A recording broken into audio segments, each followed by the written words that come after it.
Hi, everyone. This is Dr. Sherry Tenpenny, and I want to do a quick update about a document that got passed by the United Nations this weekend called the Pact of the Future document.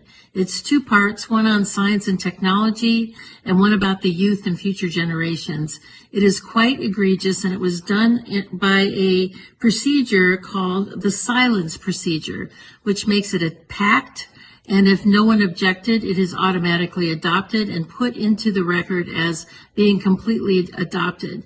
This is the World Health Organization's runaround, or end around. Since they were not able to get the World Health Organization treaty passed, they decided to take it to the General Assembly. And it is even more egregious than what the World Health Organization was wanting to get passed. Let me just read you something really quickly about what is inside of this pact that is now being accepted by 193 nations around the world and equally open-armed accepted by our current administration. It says that this is the power structure, fully digital and maximized for the control of the masses. Everyone will be expected to have a biometric digital ID that marks them not just as citizens of an individual country, but as a global citizen. So anytime you hear global citizen or anytime you hear sustainability, think that this is an egregious thing that's happening at the level of the World Health Organization and the United Nations.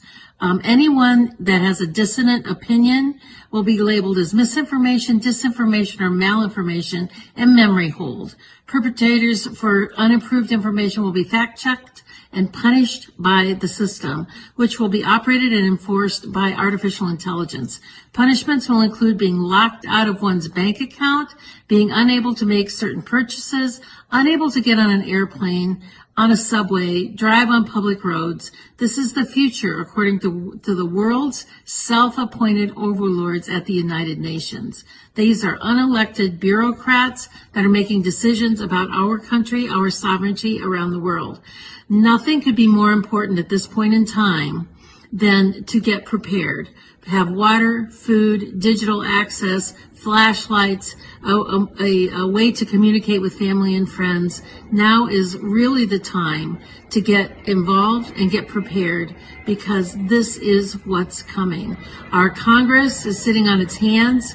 There was a press conference on the 17th about this, and no further action has been taken. So it's up to us to mobilize and to go forward, particularly with your local sheriffs, to get your constitutional sheriffs to say, this isn't going to be allowed in my county.